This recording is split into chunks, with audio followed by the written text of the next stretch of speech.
انہوں نے ماضی میں بھی سارا وقت ڈیزاسٹر کیا, کوئی گولڈن ایج تو آئی نہیں تھی ان کی.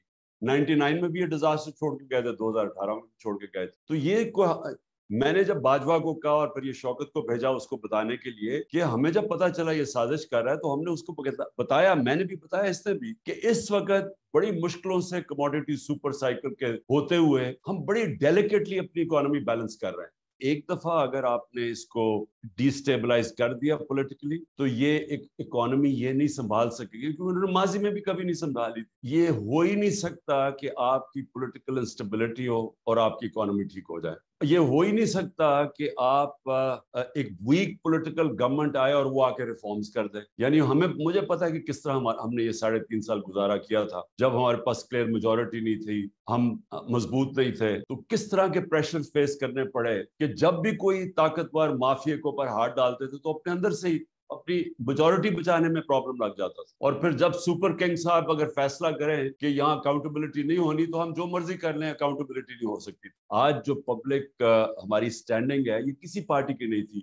ویسٹ پاکستان, ہاں مجیب الرحمان کی پارٹی تھی 1970 میں ایسٹ پاکستان, لیکن ادھر کبھی پارٹی کی اس طرح کی پبلک بیکنگ نہیں جو آج اس کی. تو اس پبلک بیکنگ کا فائدہ اٹھاتے ہوئے ہم اگر الیکشنز کے اندر ایک کلیئر میجورٹی آتی, اس کے بیس کے اوپر لوگوں کو مینٹلی تیار کر کے پہلے کہ آپ ایکسپیکٹ کریں کہ ہم نے بڑے مشکل وقت سے گزرنا ہے, ہم نے یہ کینسر پھیل رہی ہے جسم میں, اس کو کاٹنا ہے, تکلیف ہوگی, لیکن اس کے بعد آپ کا اچھا وقت آ جائے. جو میں اپنے لوگوں کو جانتا ہوں, آپ دیکھ لینا, یہ بڑی ریزیلینٹ قوم ہے, یہ کھڑی ہو جائے. پاکستان کے اندر ڈالرز کیسے لے کے آنے ہیں اوورسیز پاکستان سے, یہ ہے کہ جو ہمیں ریفارمز کرنی ہے گورننس کے اندر, وہ سب سے پہلے ہم ساری رکاوٹیں روکیں جو کہ ان کے راستے میں آتی. ایک سسٹم جو کرپٹ ہو چکا ہے, اس میں لوگ پیسے بنا رہے ہیں, وہ چینج آنے نہیں دیتے. ایف بی آر کے اندر ہم نے اتنی ٹیکنالوجی لانے کی کوشش کی, وہ جب وہ آنے لگتا تھا, وینڈر آتا تھا کوئی باہر سے کہ وہ سارے ہم آٹومیٹ کریں, ادھر سے اندر سے کوئی جا کے وہ اندر سے جا کے کوئی کرتا تھا, وہاں عدالت میں چلا جاتا, اسٹے آرڈر میں جاتا. اور یہ جو ٹریک اینڈ ٹریس سسٹم ہے, ہمیں اتنی دیر لگی ہے کیونکہ ساری بڑی بڑی کارپوریشن انڈسٹریز یہ سیلز ٹیکس چراتی ہے.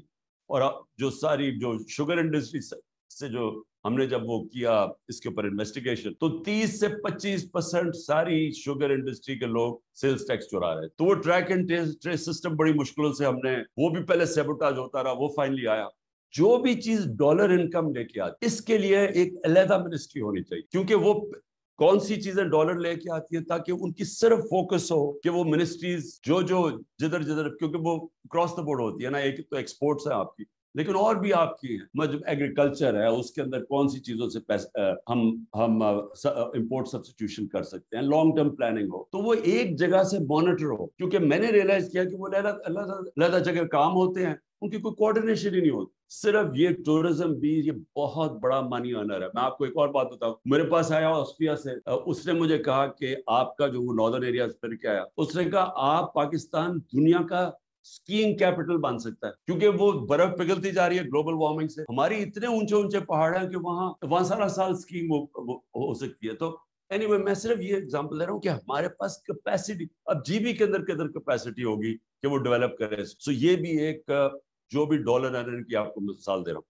سیکنڈلی منرلز, اب منرلز بھی چلے گئے سارے صوبوں کے پاس, ان کے پاس بھی کیپیسٹی نہیں ہے. اب اتنی پوٹینشیل ہے منرلز کے اندر ڈیولپ کر, لیکن وہ بھی جب ایک تکڑی منسٹری فیڈرل لیول پہ ہوگی تو وہ ڈیولپ ہوگا. شیئر بشک صوبوں کو چلا جائے, لیکن اس کی ڈیولپمنٹ کے اندر تو ایک پاورفل منسٹری بنے جو سارا وہ ڈیولپ کرے. میں صرف مثال دے رہا ہوں جو ڈالر ارن کر سکتے ہیں. جب آپ 3 آدمی بٹھا دیتے ہیں ایک آدمی کا کام کرنے کے لیے, تینوں ہی نہیں کام کرتے, اور بلکہ رکاوٹ بن جاتے, راست چیزیں سلو ڈاؤن کر دیتے ہیں. تو یہ بھی کرائسس ہے, گولڈن اپرچونٹی ہے کہ اس کو ڈاؤن سائزنگ کریں اپنی گورنمنٹ کو. اور اس کے علاوہ بھی ہمارے پاس کیپیسٹی بھی نہیں ہے. یہ جو بلین سونامی کا آئیڈیا کیا اور اس کے بعد انوائرمنٹل پہلی دفعہ پروگرامز بنائے, تو یہ تو کسی کے ریڈار پہ بھی نہیں ہے. یہ تو کوئی سوچتا ہی نہیں ہے اس چیز کے اوپر, کیونکہ پاکستان کی جو ونربلٹی آگے وہ بڑھتی جائے گی. اور پھر ڈیمز کا سوچے, 50 سال کے بعد ڈیمز بنا رہے ہیں. ہاں, یہ پہلی دفعہ ہماری گورنمنٹ میں شروع ہوئی ہے ڈیمز بنانے.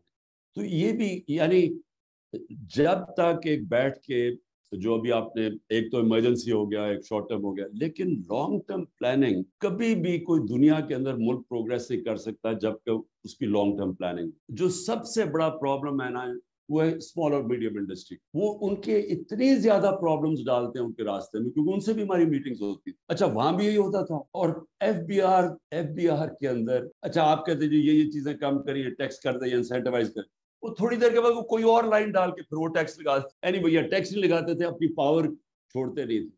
یہ جب سارے مل کے آ جائیں گے تو مجھے بتاؤ انہوں نے گورننس کیا دینی ہے. یعنی وہ بالکل ہی اپوزٹ ہے جو ملک کی ضرورت. ملک کی ضرورت ہے اسٹرانگ گورنمنٹ. یہ جو لے کے آ رہے ہیں وہ مور آف دا سیم. یہی لوگ ہیں نا, یہ ان میں ایک تو اور ریلو کٹے ایڈ ہو جائیں گے, لیکن وہ گورننس کیسے پرووائڈ کریں گے, کیونکہ انہوں نے ابھی تک ایک تو ریفارم کی نہیں ہے, نہ ہی یہ کر سکتے ہیں. سو اس لیے انفارچونیٹلی جس طرف ہم ڈائریکشن جو ملک کا جا رہا ہے, میں 1 سال سے لگا ہوا ہوں کہ ایک ہی طریقے الیکشن کرواؤ.